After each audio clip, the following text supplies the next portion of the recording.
parlons à présent de la vie du mouvement sportif béninois. Vous avez déjà commencé par l'évoquer avec l'adoption le mois dernier en Assemblée générale ordinaire du CNOSBN de cette convention d'éthique et de bonne gouvernance avec les différentes fédérations sportives. Mais au-delà de ça, vous avez retenu à votre élection pour ce second mandat à la tête du comité olympique que l'Olympiade 2017-2021 sera placée sous le signe des réformes et de la modernisation du CNOSBN. Qu'est-ce qui est fait? Parlez-nous un peu de ça. Vous avez raison, vous avez raison.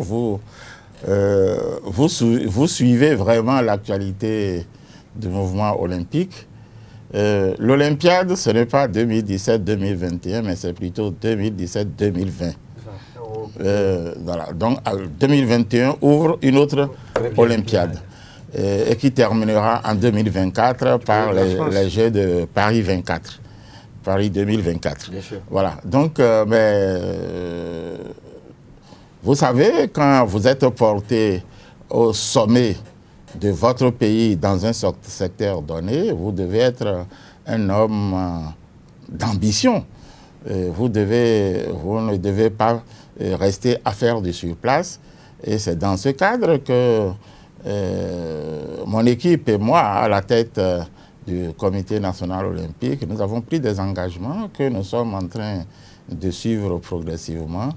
Nous avons réussi, grâce à la dernière Assemblée générale, à doter cette institution d'instruments juridiques formidables, puisque nous avons vraiment débrouillé, évidemment, avec le Comité international olympique, notre test fondamental, à savoir les statuts. Nous avons non seulement fait cela, nous, aujourd'hui, tous ceux qui peuvent s'intéresser un peu à ce qui se fait au Comité olympique ont la possibilité de venir recevoir les documents qui en parlent, parce que ce qui va être fait, ce qui devrait être fait depuis 2017 jusqu'à 2020 existe, puisque nous avons un plan stratégique de développement 2017-2020. Ce qui va être fait cette année 2019 et qui a déjà commencé par être fait, ça existe, ainsi que le plan de financement, les sources de financement, tout est là. Nous avons un manuel de procédure tout prêt et nous avons également ce qui relève de nos initiatives personnelles et strictement béninois que nous avons appelé l'assiette fédérale identitaire. Il s'agit de cet outil autour duquel nous sommes en train de travailler, qui permettra à tous ceux qui le veulent de savoir quelle est l'image, quels sont les atouts d'un sport dans notre pays à la date T, et cette image-là, qu'est-ce que ça lui projette comme résultat? Et à partir de ce moment, qu'est-ce qu'il lui faut changer dans l'image pour se rendre plus beau s'il s'agit du sport, ou plus belle s'il s'agit de la fédération, afin qu'au terme de son mandat de 4 ans, s'il y avait par exemple cette club, cette association dans cette fédération, qu'au terme de 4 ans, que l'on ne dise pas que nous sommes toujours à cette association, ainsi de suite. Voilà. C'est en quelque sorte de la prospective que vous faites faire.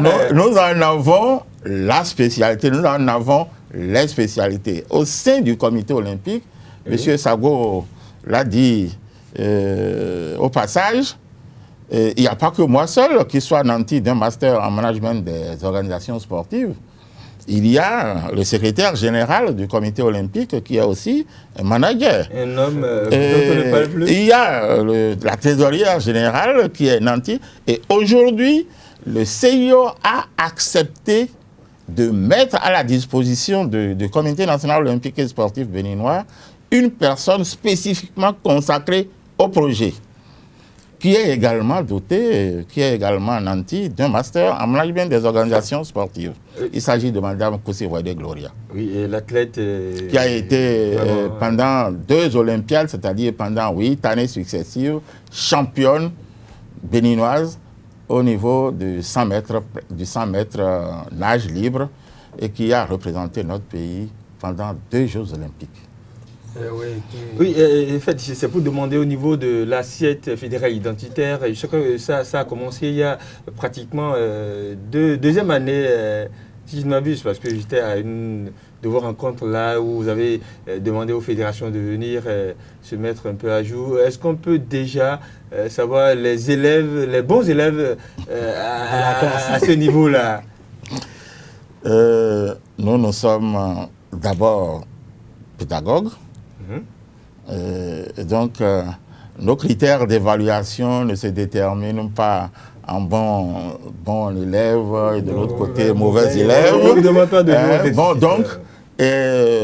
Toujours est-il que nous n'avons, au niveau du comité olympique, nous n'avons pas encore satisfaction, comme nous l'aurions souhaité, de nos fédérations. Vous savez très bien, on n'a pas besoin d'aller à une école pour être formé spécifiquement pour devenir membre d'une fédération. Vous qui êtes là, demain, si vous le voulez, que vous adhérez, vous appartenez, vous créez une association d'un sport donné, vous créez votre fédération et vous êtes dirigeant. Et c'est petit à petit que vous recevrez la formation subséquente. Donc, nous comprenons ce mécanisme, malgré que depuis les années 80, le comité olympique s'évertue à donner des cours aux dirigeants de fédérations, aux dirigeants de ligues et même aux dirigeants de clubs en administration du sport. Il se fait que le mécanisme dans notre pays est tel que il y a de l'instabilité au niveau de nos structures, ça il ne faut pas se le cacher, au point que tous ceux que nous formons, qui reçoivent ces connaissances, et à qui nous remettons des manuels spécifiques 2 ans, 3 ans après, à la faveur d'une assemblée générale, peuvent être renvoyés. Donc, ils partent avec leurs connaissances, ils partent avec leurs manuels, et tout se passe aujourd'hui comme si de rien n'était. Mais nous ne sommes pas fatigués. À l'heure actuelle, le comité olympique est en train de tenir ce qu'on appelle les cours avancés en management. Et chaque fédération a été invitée à y déléguer un candidat. Donc, ce cours qui va s'étendre qui s'étend de mars et qui ira au mois de septembre va être sanctionné par un diplôme. Ceux qui auront rempli vraiment les critères exigés seront nantis d'un parchemin qu'on appelle diplôme des cours avancés en management des sports. Ils seront nettement différents de ceux qui n'ont jamais pris part à cette formation. Oui, dans le portrait fait par René Sagbo en début de cet entretien, il a évoqué cette relation entre le ministère du tutelle, le ministère des Sports. Et aujourd'hui, les relations de loin, on voit que ces relations sont au beau-fils. Qu'en est-il vraiment? Quelles sont, parce que vers la fin à la fin du premier trimestre 2015, on a vu que ces relations ont pris un coup. Oui, c'est vrai. Vous savez, malheureusement ou heureusement, l'un des rôles d'un comité olympique, c'est non seulement de propager l'idéal olympique, mais également de protéger le sport dans le pays. Et vous savez très bien ce qui est arrivé en 2015. Vous le rappelez à nos compatriotes, c'est une bonne chose.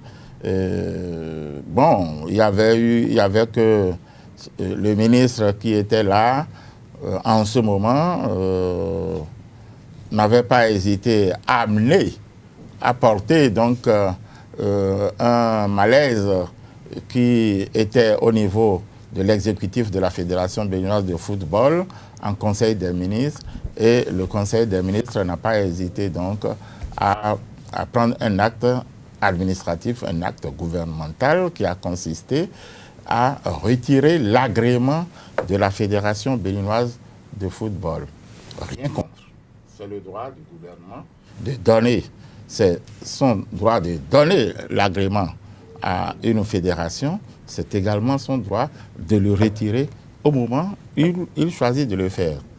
Mais là où le Rubicon a été franchi et qui nous a obligés au niveau du comité olympique à réagir, c'est lorsque, disons, arguant donc de ce retrait d'agrément, que l'on interdise la continuation du championnat qui était au-delà de la 10e journée, un championnat qui, pour la première fois dans notre pays, était non seulement diffusé par la chaîne nationale, la radio nationale, mais également sur la télévision nationale. C'est extrêmement important parce que le sport, dans aucun pays, ne peut se développer sans ce qu'on appelle le marketing et le sponsoring. Deuxième chose, on est allé barricader, d'abord on a vidé le siège de la Fédération béninoise de football, siège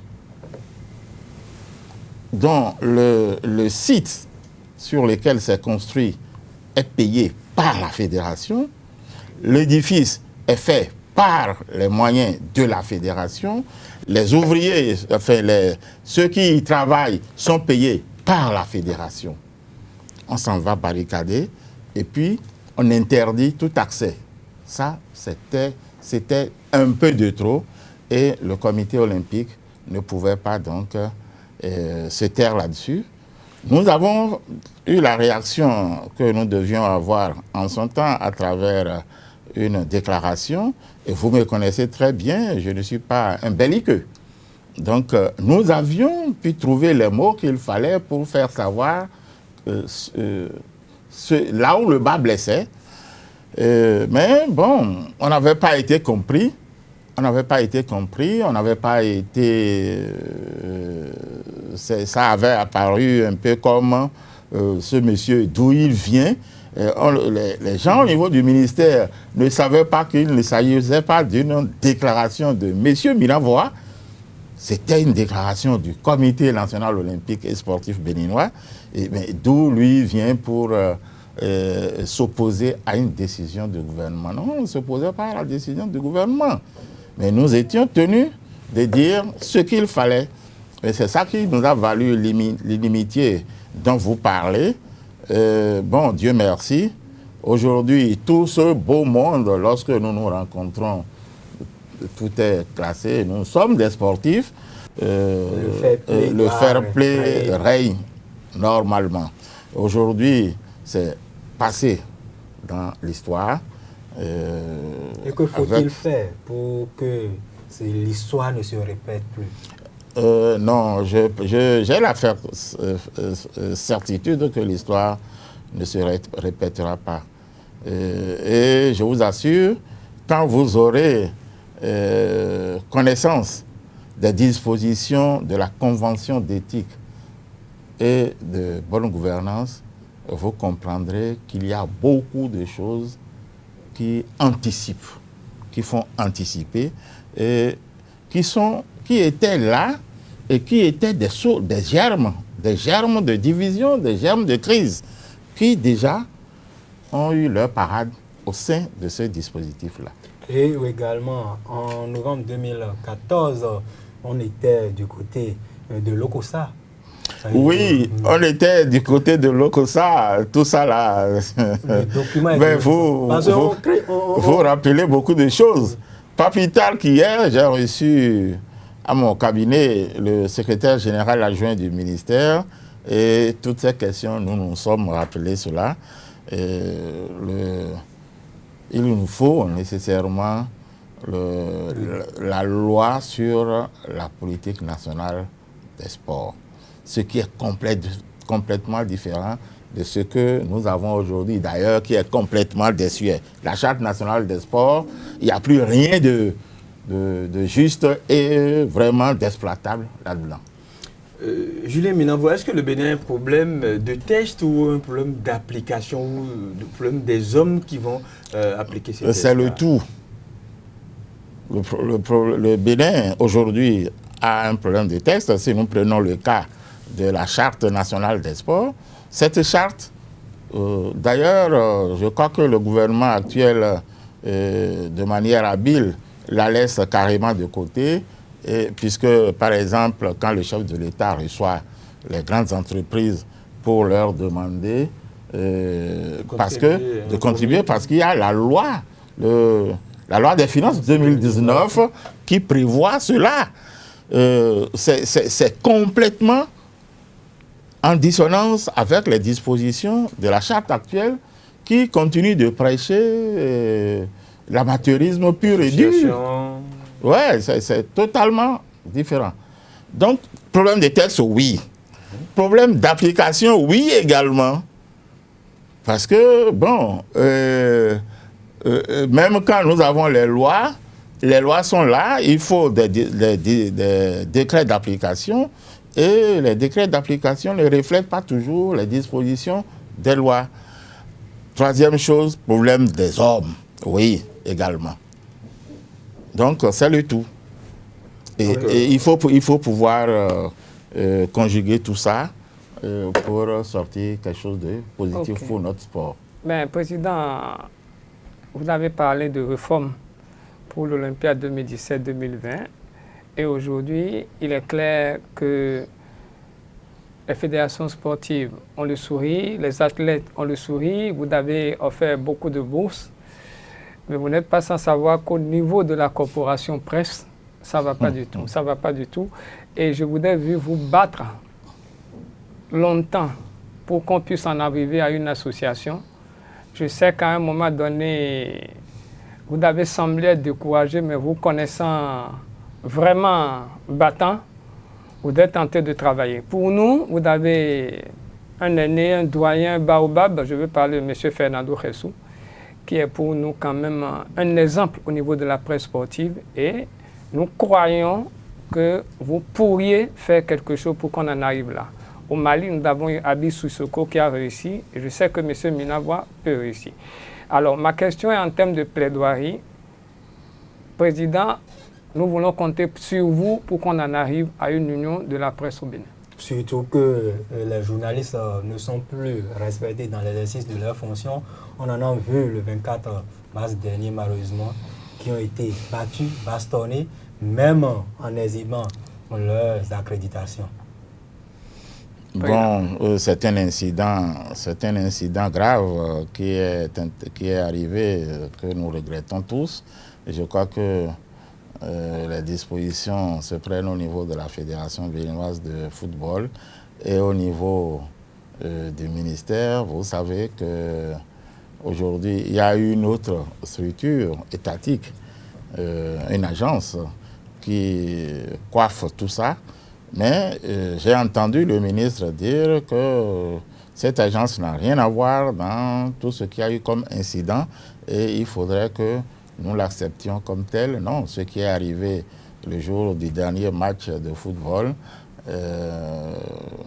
n'est pas versé, je crois, dans le dossier du non-respect ou de peu de considération qui se donne au monde de la presse aujourd'hui, non. Vous savez, vous-même, vous êtes conscient, vous-même, que votre monde s'agrandit.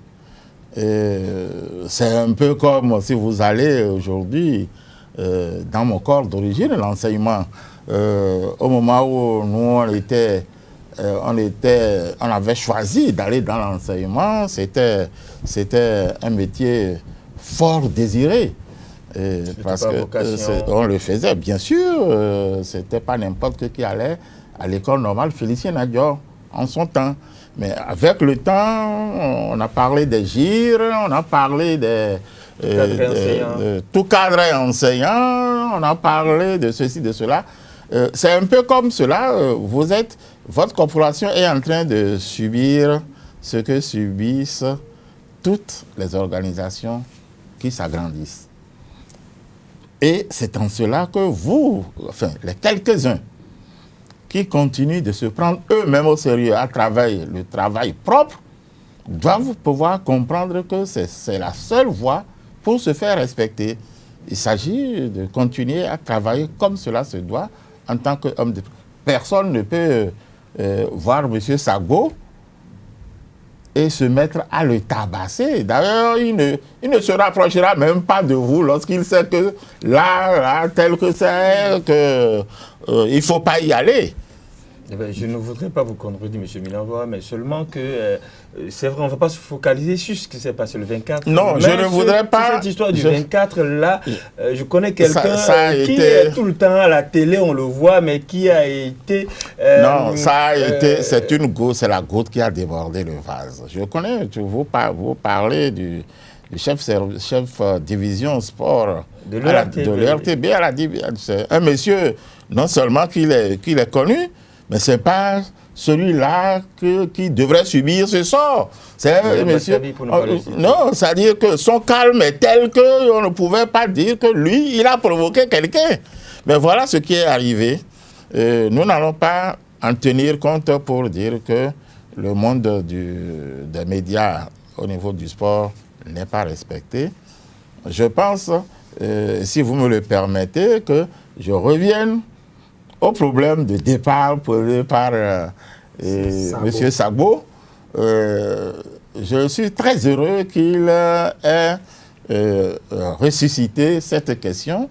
Effectivement, depuis les années 2010, je veux parler de 2013, 2014 et autres, lui et moi, nous étions sur ce chantier-là, et nous travaillons pour. Mais je vous assure qu'aujourd'hui, le travail doit être plus facile. Parce que les problèmes se résolvent d'eux-mêmes. Et je suis sûr que avec le concours de tout un chacun et la compréhension des uns et des autres, nous pourrons désormais mettre en place une seule institution qui parlera au nom des médias. Tout ce que vous ratez, tout ce que ce monde-là rate, du fait de sa division, on ne peut pas le compter. On ne peut pas le compter parce que le monde, lorsque le Comité national olympique doit tenir son assemblée générale, il doit avoir une représentation de la presse sportive. Vers qui allons-nous nous adresser pour avoir celui qui va représenter la presse sportive? Donc voilà autant de questions. Merci beaucoup, M. Sagbo, d'être revenu sur cette question. Vous profitez vraiment de cette occasion pour réchauffer les dossiers. Et bon, c'est bien gentil, ça je vous en remercie. Et un autre dossier, c'est le dossier de nos boursiers olympiques qui sont actuellement en préparation. Parlez-nous en quelques Non, ça c'est récent. Oui. Nous en avons qui se retrouvent en France. Disons que nous avons eu deux catégories de boursiers. Il y a ceux qu'on appelle les boursiers home, c'est-à-dire ceux pour qui les bourses qui sont accordées ne leur permettraient que de rester sur place chez eux pour s'entraîner. Et il y a les bourses de centres d'études. Ceux qui sont partis dans les centres d'études, ils y sont. Leur centre de formation est en contact direct avec le Comité international olympique et le Comité international olympique leur adresse directement les ressources qui sont destinées à leur formation. Par contre, ceux qui sont bénéficiaires de bourse Home, leurs ressources, les bourses sont envoyées dans le compte bancaire du comité olympique. Et qu'est-ce que nous faisons? Puisque nous avons connu suffisamment d'expérience en la matière, pour nous, il faut que le boursier lui-même puisse gérer ses ressources.